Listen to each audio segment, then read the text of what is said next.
Hey everybody, welcome to this episode of Compassion and Courage, Conversations in Healthcare.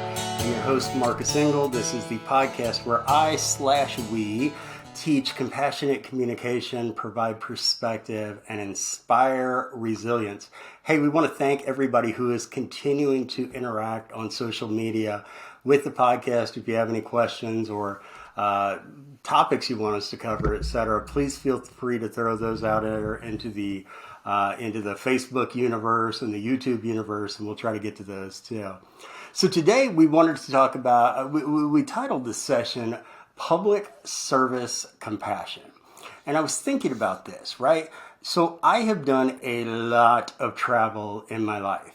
You have done a lot of travel in your life, right? That's very true. Yeah. And in the last week, I've been on, last week and a half, I guess, I've been on 3 different trips. Leave out again tomorrow for another 2-city tour before we come back home in a week. That's my schedule. That's how much we travel. But almost all of our travel over our 15 years of marriage, and even mine before that, is domestic. I mean, we've been to Europe a time or two. We go to Mexico every once in a while, Canada every once in a while. But primarily we stick in the States. So that's where I feel like my perspective is somewhat naive, maybe not naive, but limited. Let's say that, limited. And if you have never been outside of the country, especially into nations that are still developing, that might have infrastructure problems, et cetera, you may not know how good we have it in the U.S. Do we, as Americans, complain about things in our country? Sure. We got a lot of things to complain about. Do we also have things to celebrate? Sure. And the government has always been an easy target.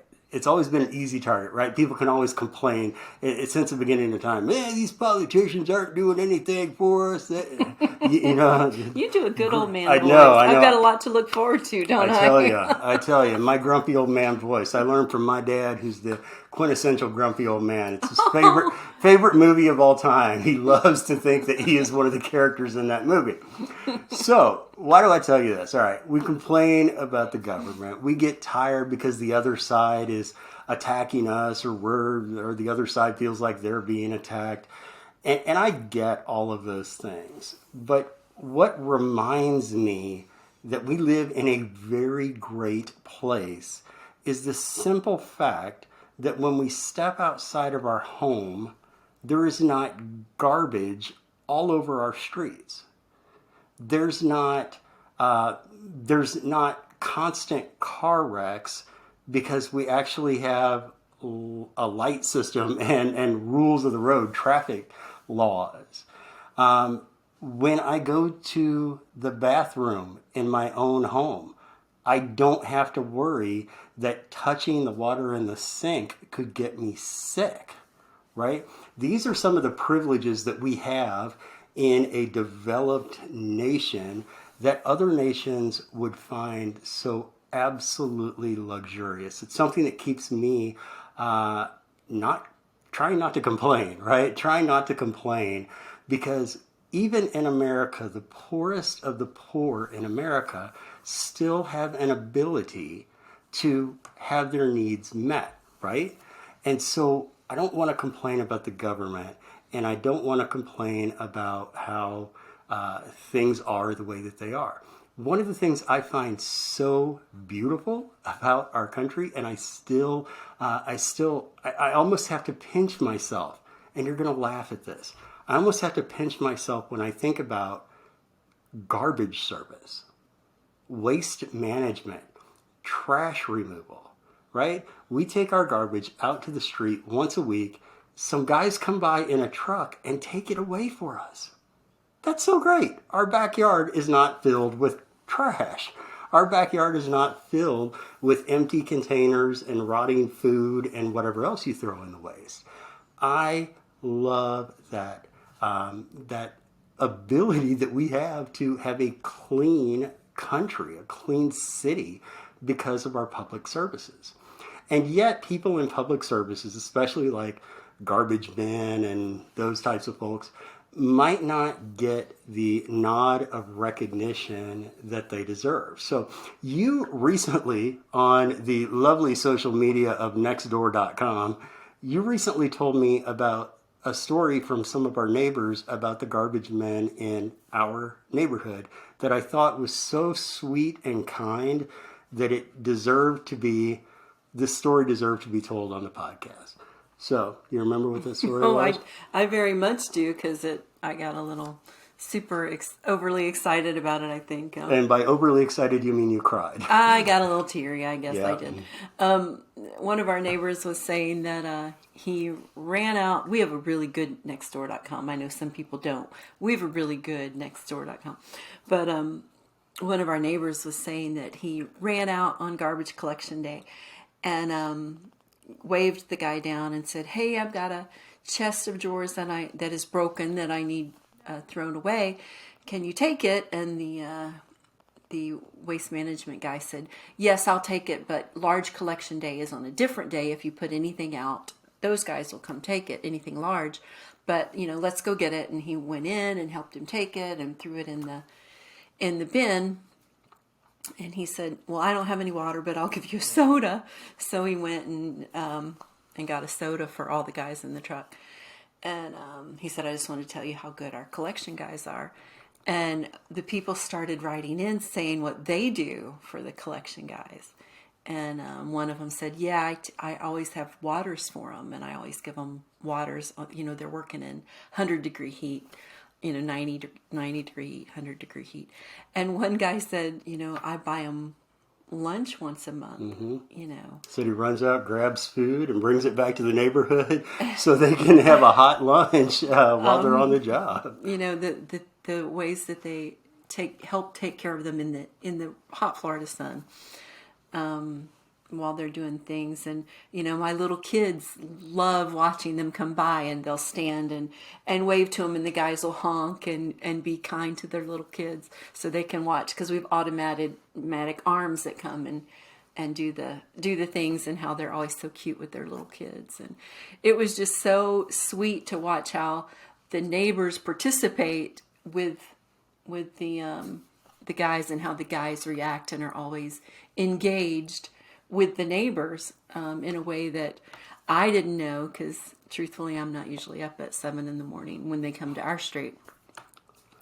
It was just so touching that it's a mutual kindness that they do. And it just really blew me away that this whole synergetic thing is happening that I didn't know about. And I think sometimes when we think about nice things like this, and it's not that nobody has ever thought of it before, it's just actually stopping and going and doing what you can in the moment, right? I think most people at their very core are nice. I think most people at their very core are nice.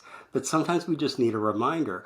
And that discussion on Nextdoor, what do you bet that those guys are getting more bottles of water and more food and more cold sodas and stuff like that because one person said what they do? And we just needed that. I just needed that little prompt. I'm going to go get water myself, now. right? Yeah. I'm going to do this now. And then the next thing you know, we got Wolfgang Puck showing up in the front driveway, cooking up a storm. I've got breakfast. I'm doing breakfast Monday. Yeah, but it does. It's inspiring to see what other people have done. And if you've never thought about that, well, hey, guess what? You're thinking about it now. You're saying that's so kind. That is so sweet and compassionate. What can I do? Right? What can I do to match this kind of compassion and to be that person who sees what others need and then tries to help provide that? Right. Or maybe for a different industry, it just makes your brain go, okay, that's true. They work in the heat. Who else is working in the heat? The cable guy. The cable Air guy. conditioner repair people. Lawn people. Right. There's so Who many else could I jobs. help?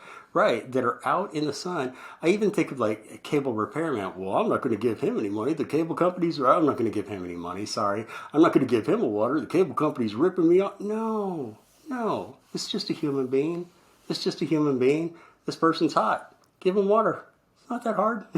Not that hard, right? Absolutely. Yeah. Just takes being in the moment, being considerate, thinking about ways to be thoughtful and intentional with our actions for those in our community. Not just those in our house, not just those that we're friends or relatives with, not just the people that live on both sides of our house, but the entire community. When we are focusing our efforts on making the community a more welcoming and inclusive place, guess what? It doesn't just benefit the community, it benefits us. That's right. It benefits us. When we are kind and compassionate to other people, it also comes back to us. Absolutely. Very Taking care fortunate. of one another. Taking care of one another. And isn't that kind of the heart of compassion? No. Right? Yeah. Taking care of another person who has needs, who has some type of vulnerability, some type of pain, whether that's physical or emotional, and then responding in a way that helps ease those individuals' pain. It's not that hard, right? It's not rocket surgery, but it's something we often might need a reminder to just look around and look for opportunities of people who are suffering and how we can reach out to those individuals. Yep. If we all do something, then things get done. All do something, then things get done. Yeah. All right. Well, thank you everyone so much for joining The Hotness and I for this episode of Compassion and Courage. This is the podcast where we teach compassionate communication, provide perspective, and inspire resilience. Again, I want to thank everyone who is subscribing and sharing and rating and all those kind of social media interaction things. We will see you next time on Compassion and Courage.